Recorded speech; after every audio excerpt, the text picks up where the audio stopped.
Hey everyone, welcome back to Crime Weekly News. I'm Derek Levasseur. And I'm Stephanie Harlow. And we're going to be talking about Susan Smith tonight. Many of you have already heard about this case, but there are some updates, and Stephanie's going to relay them to you now if you haven't heard of them. Well, so as a quick recap, Susan Smith, she was convicted and sentenced to life in prison for the 1994 murders of her two sons, 3-year-old Michael and 14-month-old Alex.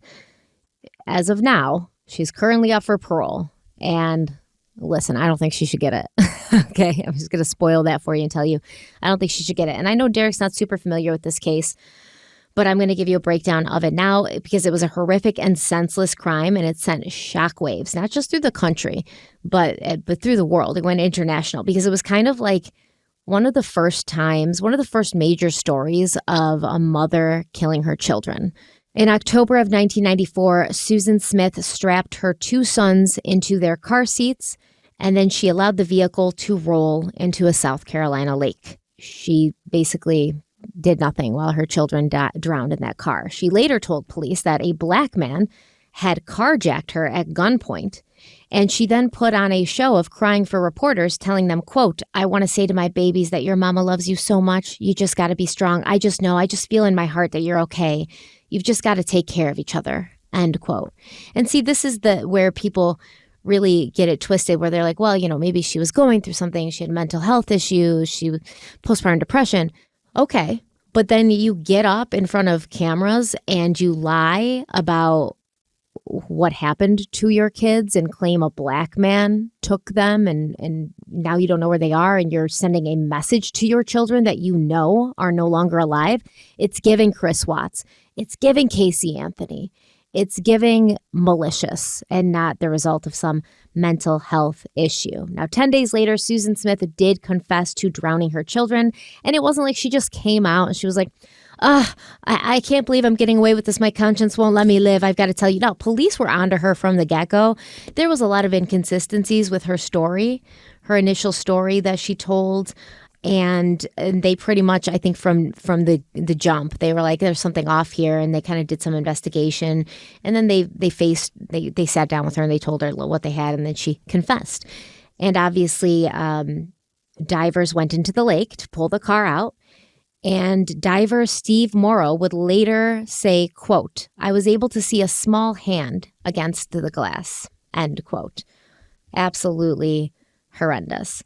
Yeah, so police said that they basically immediately suspected that Susan Smith was lying to them about the disappearance of her children. In fact, they actually searched the lake where the boys' bodies would eventually be found, but they were unable to initially locate the vehicle because it came to rest significantly further from the shore than they had originally thought. And meanwhile, there's this, manhunt going on for this black carjacker who doesn't even exist.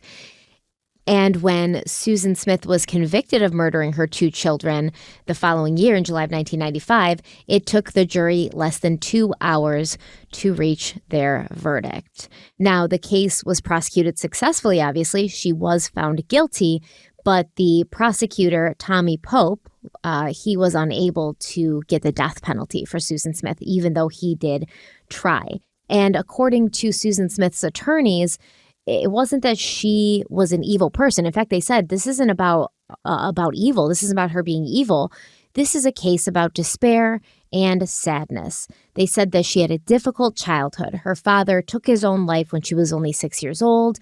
She tried to take her own life when she was 13. She tried it again when she was 17. Her stepfather is alleged to have molested her during high school, although Susan Smith at one point described their relationship as consensual and said that she enjoyed it because it seemed to make her mother mad and jealous. In fact, Susan Smith's affair with her stepfather allegedly continued through September of 1994, just weeks before the murders. Now, Susan Smith married her husband in 1991, and at that time she was pregnant with her first child. The relationship was not a good one. There was multiple affair allegations on both sides, and one of those affairs was between Susan and a 27-year-old graphic designer named Tom Findlay. Now, this affair began in January of 1994. It lasted for a few months. It resumed in September of 1994, just a few weeks before Susan Smith took the lives of her 2 children. And according to Tom Findlay, he and Susan were together intimately just 10 times, but he broke off the relationship for good on October 15th, 1994. He said he did that because he saw Susan kissing a married man at a hot tub party. But there was another reason that the relationship didn't end up working out. And according to Tom Findlay, he was not down for having kids. He did not want to have children, even though he said he could see himself with Susan. He didn't like the fact that she had kids. And who does that remind us of? It reminds us of Chris Watts and Nicole Kissinger. He said, quote, "There are some things about you which aren't suited for me. And yes, I am speaking about your children." This is a letter that Tom wrote to Susan. And this letter was discovered with the bodies of her children in her submerged vehicle. The letter goes on to say, quote, "I'm sure that your kids are good kids, but it really wouldn't matter how good they may be. The fact is, I just don't want children." And Smith insisted that her despair over Tom's decision to terminate the relationship is what led to the murder of her children. She said, quote, "I was in love with someone very much, but he didn't love me and never would," end quote. That's what she said in her confession. And listen, I actually have respect for that. You came out and said the quiet part out loud. It's horrendous. The thought that you might kill your kids because a man that you fell in love with doesn't want to be with you because of your kids. You know, if most people like Chris Watts would say, "Oh no, that's not why I did it," or it didn't happen that way, or I didn't do it. She's coming right out and she's saying, "Yeah, that's why I did it." And I don't know. What do you think about all this? Yeah, I definitely want to weigh in on it because as a father and an investigator, it's a difficult case, and the cases involving children are always the hardest. But let's take a quick break, and then we'll dive right into it. This summer, elevate your sleep experience with Cozy Earth's innovative bedding products engineered to keep you cool even on sweltering summer nights. And right now, you can unlock an exclusive 30% discount using code CRIMEWEEKLY at CozyEarth.com/CrimeWeekly. So I love Cozy Earth. I've just updated my bed because I wanted it to look more grown up. And I got a Cozy Earth blanket. I got a quilted comforter, some shams, and I love everything about it because Cozy Earth's bedding is crafted with cutting-edge technology to regulate your body temperature, ensuring uninterrupted and refreshing sleep throughout the summer season, throughout any season, honestly, because I got this bedding when it was still very cold, and it kept me quite toasty. Also, you can indulge in unmatched comfort with Cozy Earth because their bedding boasts superior softness achieved through the meticulous selection of fabrics, materials, and weaving techniques. And Cozy Earth has a 100-night sleep trial and a 10-year warranty, and that means that their products are designed to provide enduring comfort and peace of mind. Incorporating Cozy Earth into your self-care routine can enhance your sleep quality and overall wellness. So treat yourself to the pinnacle of comfort and luxury with Cozy Earth bedding and sleepwear. And Derek's going to tell you how you can do that right now. Yeah, like Stephanie just said, head on over to CozyEarth.com/CrimeWeekly to enjoy 30% off, or you can use our code CrimeWeekly at checkout. Either will work. And after placing your order, select podcast in the survey and then select Crime Weekly in the drop-down menu that follows. We love Cozy Earth. It's the only sheets I'm using from this point forward. They definitely are a game changer. So if you want to transform your sleep and stay cool with Cozy Earth, head on over and check it out now. Well, I mean, I always hate the cases involving kids. And I remember this case. Obviously, I didn't go over all the details of it, but it made national news when she did what she did to her children. And there was clearly a lot going on there. Probably some childhood trauma, a lot of things going on with Susan. Clearly, it was childhood trauma. Could it just be that she was like a bad person, though, and a selfish person? Like, does it always have to be childhood trauma? Because I think many people have childhood trauma and don't do this. Yeah, no, I think there's obviously people that are just bad people, but it does appear that she was groomed from a very young age with her, you said stepfather or father. I mean, stepfather. That's not something she just learned on her own. Mm-hmm. Somebody clearly taught her that and made her feel like it was okay. So I blame him for that, obviously. And, you know, I think that can contribute to the behavior she displays with other men and seeking attention from them and seeking companionship and wanting to be wanted. And so I don't know exactly what was going on in her head. Obviously, there's not a single thing on this planet that would justify what she did. But I do think that with that note being in the car, it doesn't leave a lot of speculation out there why, you know, partially why this was done. And I don't know. Whenever it involves kids, to me, like I've seen so many things in my career that I wouldn't wish on my worst enemy. But when it comes to children, every time that I've had a case where whether it was a car accident or a sudden infant death syndrome, something like that, where you just walk in, no matter what it is, those cases always stick with you. I talk about these a lot on my YouTube channel as well. And it just, those cases are just the most difficult because these victims are the most innocent. They're just getting started. Their life has just begun. And all they know is that everyone's a good person in their eyes. They're not skewed yet by the reality of our society, of the civilization that we live in. And it's almost like animals, like puppies and stuff. I feel the same way, where it's just like they only know how to love, and that's taken from them, and they don't get to fulfill whatever dreams or aspirations they would have had. So it's troubling. As a father, I hate it. As an investigator, I hate it just as much. And I just, no matter what happens, you can't find a rational reason for it. Well, now she is nearing a parole date. I believe it's November of 2024. It's November 4th of 2024. She will be eligible for parole. And this is kind of a question that's been sort of asked as this date approaches. Like, do you think Susan Smith should get out on parole? And the majority of people say, absolutely not. The majority of people, but there's people who believe that she should, I guess, get out of parole. However, she's done a bunch of stuff in prison that's probably going to affect her chances of getting parole, because it's kind of going to show that she's not really reformed. She's not really turned over a new leaf. Now, obviously, she's not in prison killing people, but she's in prison doing a lot of the things that appear to have motivated her to take the lives of her children. So she's been with a ton of men. So in 2000, she contracted a sexually transmitted disease while she was incarcerated. They did an investigation after that, and it revealed 2 former South Carolina Department of Corrections personnel, a guard named Houston Cagle and a captain named Alfred Rowe, engaged in sexual relations with Susan Smith while she was imprisoned. Smith also allegedly engaged in a sexual relationship with multiple female inmates, and the UK Daily Mail reported that records reveal Susan Smith has been having a ton of phone sex from behind bars, in addition to conducting multiple flirtations via text message. I'm looking at this mugshot picture of her. She looks like Susan Atkins. She looks like one of them. She looks like a Manson girl. So you can kind of hear the transcripts of these calls or read the transcripts of these calls. And there was several different men. And they're talking very dirty. And we believe that this might sort of complicate her ability to get out, because it does show a little bit that she's not super responsible, and she's a little bit kind of reckless. So Susan Smith reportedly told one of these men that she speaks to on the phone that she would make a good stepmother to his children. She also told this man that she could see herself around kids, and he responded to her, quote, "You'd be great, babe."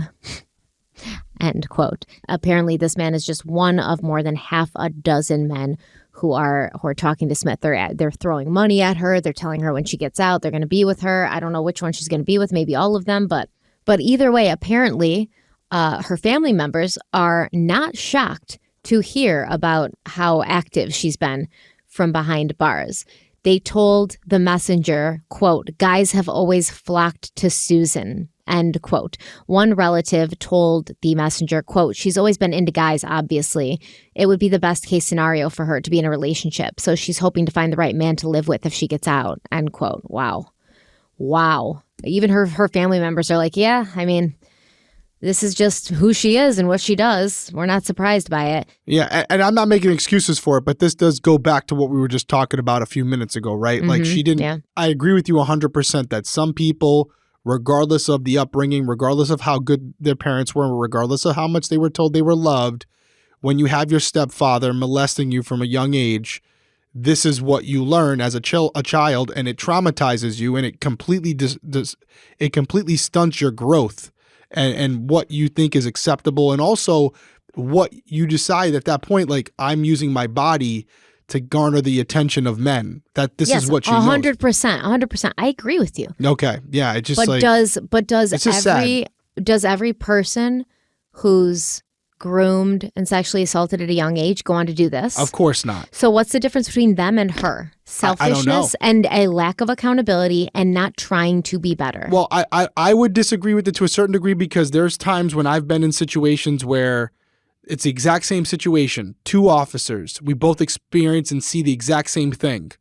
And yet one person ends up retiring from the job because of what they experienced. They can't get over it.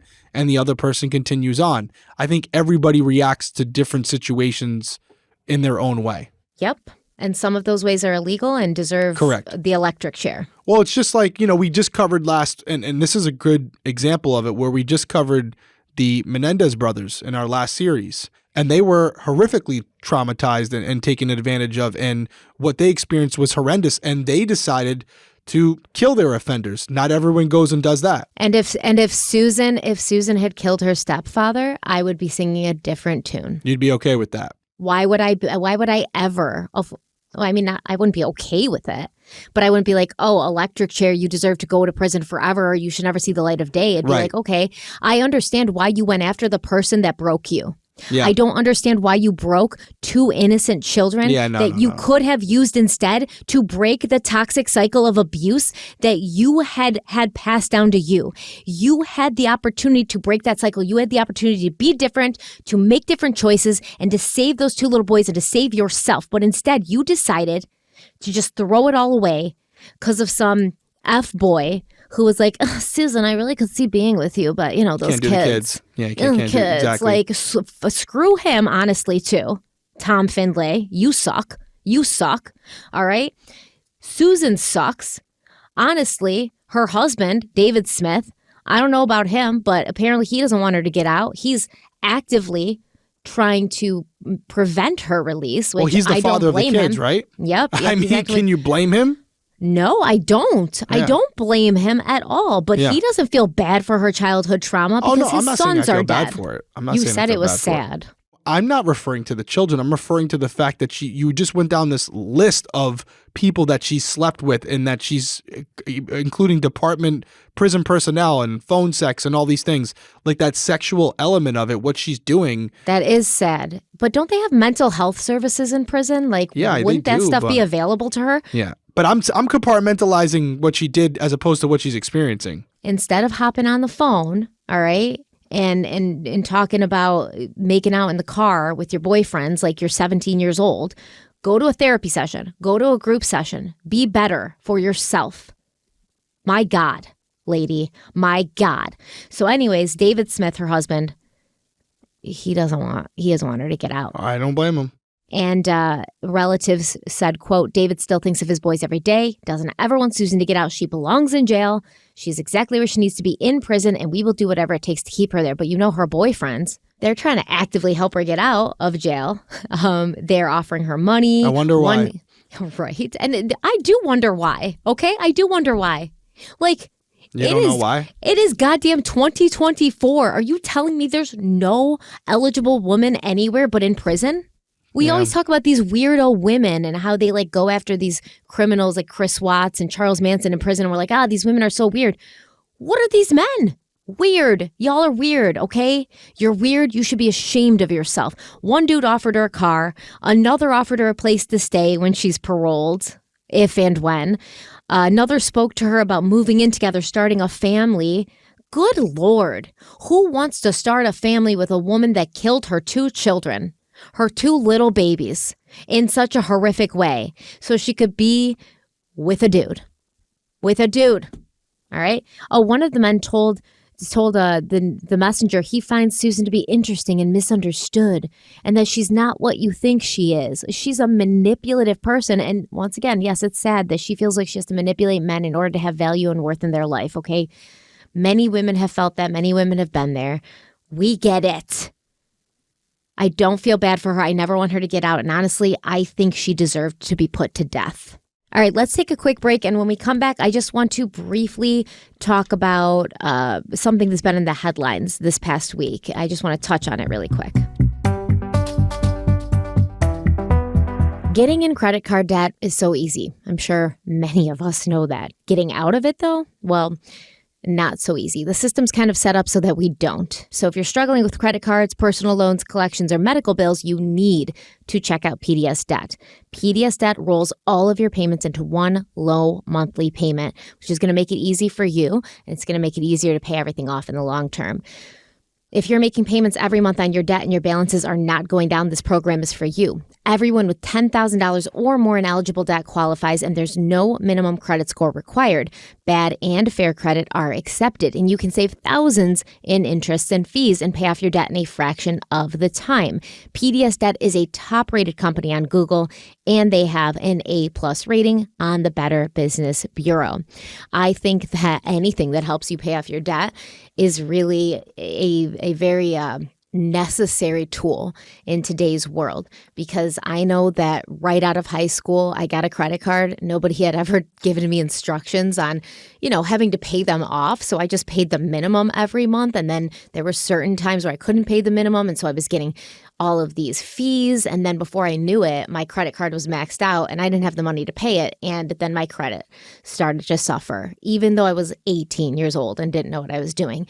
The system doesn't care how young you are or how ignorant you are. So let PDS Debt help you get your debt under control. Derek's going to tell you how they can do that right now. That's right. PDS Debt cares about helping you get out of debt. So go check out their reviews and see how many people mention PDS Debt employees by name. It's really incredible. So get your free debt analysis right now at pdsdebt.com/crimeweekly. It only takes 30 seconds. Again, that's pdsdebt.com/crimeweekly. One more time, pdsdebt.com/crimeweekly.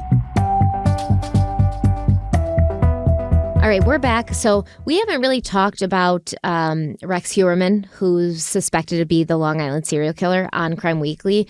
But I thought something was interesting because we've been talking a lot about DNA and solving crimes through DNA lately.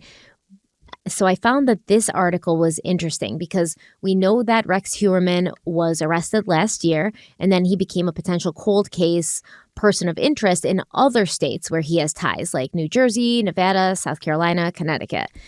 Now, if they attach one of these cases to Rex, it's going to turn into a federal case. And then everything's going to really kind of ramp up at that point. The FBI is involved. The FBI plays the long game, according to Joseph Giacone. He says the FBI plays the long game. They're always working. So if this case does go federal, prosecutors can seek capital punishment. Giacone told Fox News that, quote, that's the ace in the hole for having the feds take over. They can get somebody to talk and save their own miserable life, end quote, because it's rare for the federal government to seek the death penalty. We know it does happen in cases of extreme violence, such as the Boston Marathon case, and the prosecutors can use it as leverage to get a confession. So they're hoping that if they can bring this up to the federal level, if they can scare Rex Heuermann and say, like, oh, hey, you're going to be, looking at the death penalty right now. And based on the publicity this case has gotten, I think they'd have actually a good case for getting him the death penalty. Now, they say that much of the evidence police have been seen taking out of Heuermann's house has been hidden from view in boxes or bags, and investigators have declined to comment on this most recent search that they've done, but they are believed to be looking for evidence in another cold case and not one of the 4 that Rex Heuermann already faces charges in, because according to many people, the evidence in those 4 cases is already overwhelming. Heuermann is accused of leaving his wife's hair on materials found on the victims. Did you hear that, by the way? Yeah, so covering this case, it seems, I don't know if it was intentional or unintentional, but there's been multiple victims that have been found in the burlap wrapping with female hair, which belonged to Rex's wife on it. Yes. That's partially how they tied it back to him. Do you think it was intentional? Because I kind of think it was intentional. You don't? No, that's stupid. That's a huge mistake. Well, why isn't his hair on them then? So I think what's happening is there's probably obviously a situation. If you look at his hair, it's a little shorter. Her hair is probably longer. It got wrapped up in whatever he was using to wrap them. I don't know how I can explain it, but I don't think he's taking a single hair and dropping it as his calling card because it could single-handedly sink him, which it looks like it might. I don't think he did intentionally. Well, they might have found other hair on these victims because apparently the police have been seen removing a dog bed from Rex Heuermann's house. And why would you take the dog bed unless you have dog hair or animal hair to match that dog bed hair up to? So that also could be another nail in his coffin, right? Because if it's Rex Heuermann's dog and Rex Heuermann's wife, it's Rex Heuermann. Right. No, that makes perfect sense why they took the dog bed, because they probably found some animal hair. Maybe initially they thought, it could be an animal from the area. But when they found out it was a canine, they said, hey, you know what? Let's go back and see. Rex had dogs. Let's see see if it matches. And why does that matter? It's because now they're testing evidence from, crime scenes and victims that did not happen in New York. So if they're able to use this dog hair to tie to any of these victims that they're investigating outside of New York, that could put the death penalty into play for Rex Heuermann, because that could then make it become a federal case. Yeah, absolutely. And that's very cool. Like, that would have to be, if that would have to be the worst for him. And it's interesting because we know that Rex was a duck hunter, so I don't know if he used his dog for duck hunting or not, but when we talk about some of the victims, they were wrapped in, they originally said burlap, and it is a type of burlap, but it's called the duck blind. Basically, it camouflages in where the hunter can stay behind it and they're not seen by the animal. So if he were using a dog to help with his duck hunting, some of the dog hair might have gotten on the duck blinds, and then he uses them to wrap up his victims. That could be another nail in his coffin. But I do want to change course slightly for a brief second, just to put it out there, because when we were covering this case very early on, after law enforcement finished their initial round of searching this property, I know that Rex's wife signed a major deal, and I'm not going to say with who. You guys can go find it out, but a major deal with a huge platform to kind of tell her story and cover it along the way, and they were filming around the house and all these different things. So I do wonder how that could also affect this case as far as contamination, because I'm working under the assumption that there's been a lot of people in that house now. And is that going to work against the Heuermanns? Is that going to work for them? I don't know. But I do know for sure that there was a bidding war, and she signed a deal, and she was working some things, and they were already filming. So I'm imagining they've been in that house. So how is that going to come into play, and how could that change the trajectory of what we do in the future as far as true crime documentaries? Because it felt a little premature to me, because there's still a world where Asa, although she's completely not charged with anything as of right now, could eventually be charged with something if she knew what was going on.